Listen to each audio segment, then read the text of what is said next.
Hey guys, happy Thursday. It is Thursday. Tomorrow is Friday.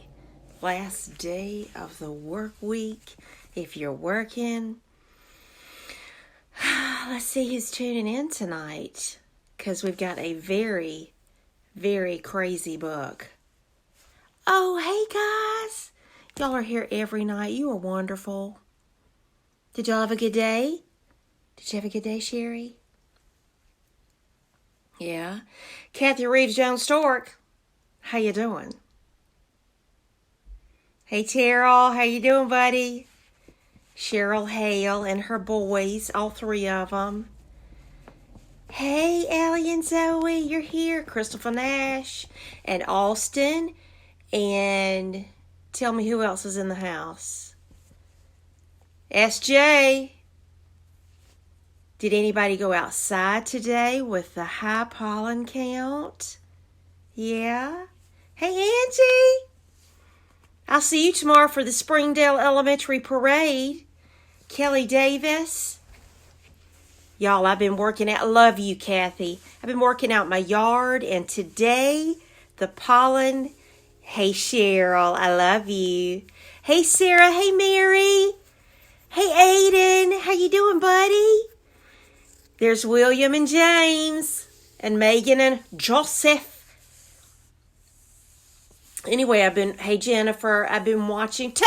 Hey buddy. Oh, Toby, you're going to like this book. You're going to like this book. I've been working outside in my yard and the pollen hit me today and my eyes have hurt all day, but I put some eye drops on them, so I think I'll be okay. Hi from William and James. Hi right back to you babies. Hey, Terry, did you get your hour and a half? Y'all, that woman walks an hour and a half a day. She puts me to shame. I'm going to walk tomorrow, though. I am. Hey, darling, you can wave at the phone. You can, precious. Well, tonight, I'm going to need you to put on your detective hats, okay? Hey, Jenny. The Barbrys. Oh, hey, guys. I'm going to have to get you to put your detective hats on, because when I first read this book, I've got my fingernail polish on, Terrell. Look at that. Look at that. It's soft. When I read this story when I was a little girl, it did not sound like this, okay?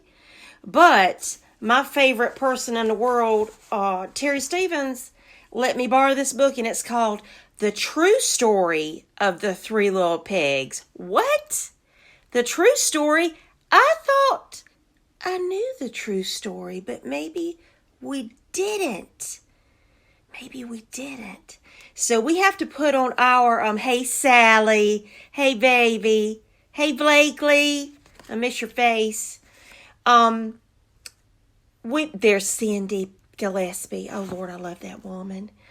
We've got to put on our detective hats now, because we've got to find out, is this the true story of the Three Little Pigs? Or have we been duped all of our lives? I don't know. I should have a detective hat on. Wait, I think I have one.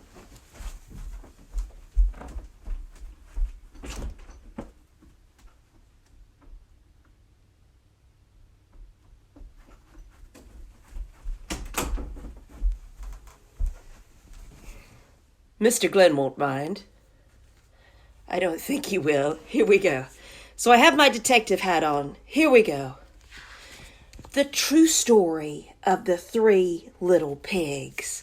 Bum, bum, bum. So excited. I wonder whose voice this is in.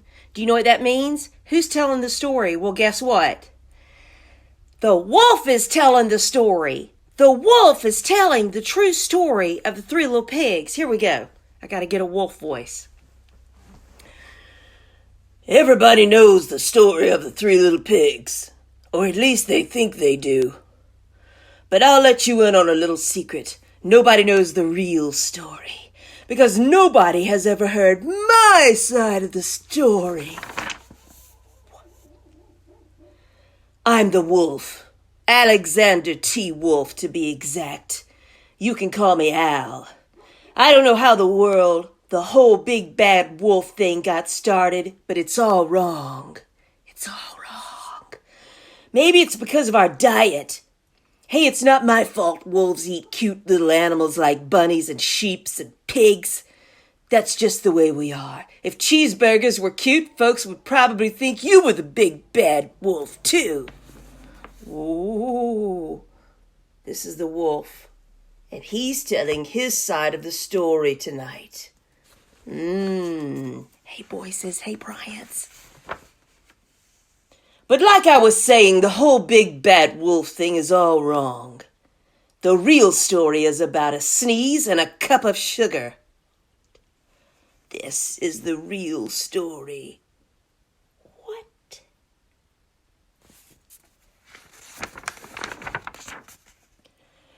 Way back in Once Upon a Time land, I was making a birthday cake for my dear old granny. I had a terrible sneezing cold. I ran out of sugar. Does that look like a birthday cake, y'all? Does that look like a birthday cake? No. Put your detective hats on. Bum, bum, bum. So I walked down the street to ask my neighbor for a cup of sugar.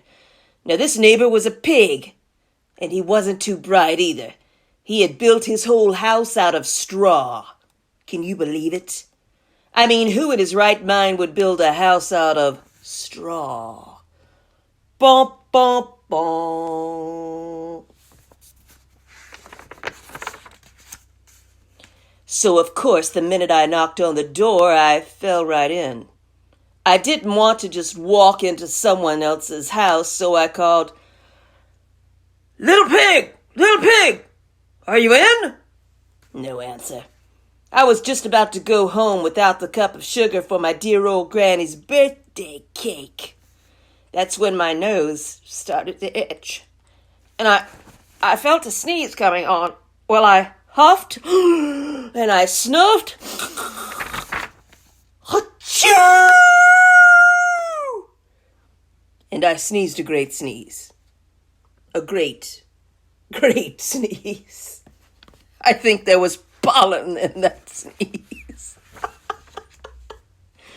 And you know what?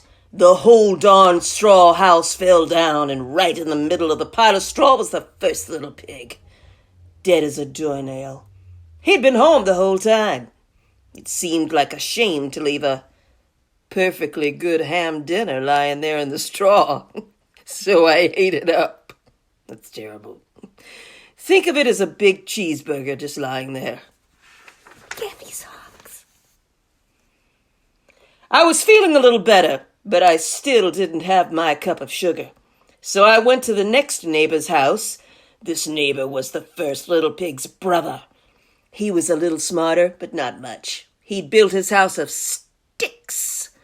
I rang the doorbell. Ding dong. Nobody answered. I called, "Mr. Pig! Mr. Pig! Are you in?" He yelled back, "Go away, Wolf! You can't come in! I'm shaving the hairs of my chinny chin chin!" There's the house made of sticks. There's my proof. What do you think? Dun, dun, dun. I had just grabbed the doorknob when I felt another sneeze coming on. Oh.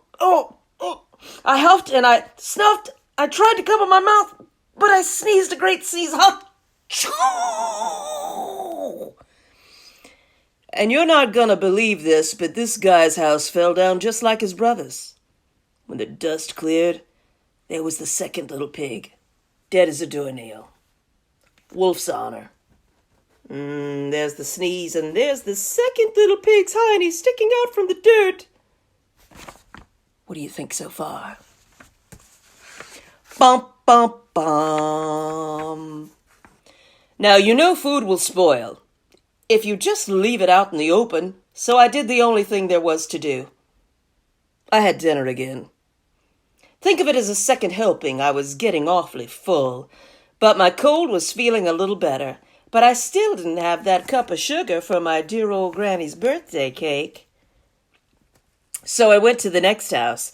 This guy was the first and second little pig's brother. He must have been the brains of the family. He had a house of brick. Ah! I knocked on the brick house. No answer. I called, "Mr. Pig! Mr. Pig! Are you in?" And do you know what that rude little porker answered? "Get out of here, Wolf! Don't bother me again!" Talk about impolite. He probably had a whole sack full of sugar, and he wouldn't give me one little cup for my dear sweet old granny's birthday cake. What a pig. I was just about to go home and maybe have a nice birthday card instead of a cake when I felt my cold coming on. I huffed, and I snuffed, and I sneezed once again. Achoo! Then the third little pig yelled, "And your old granny can sit on a pin!"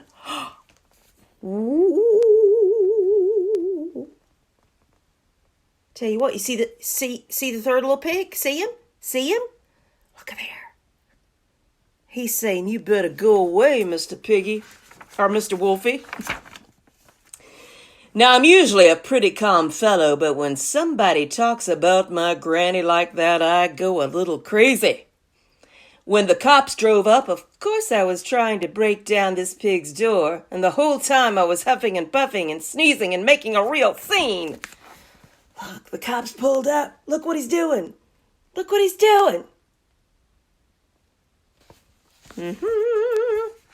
Detective work.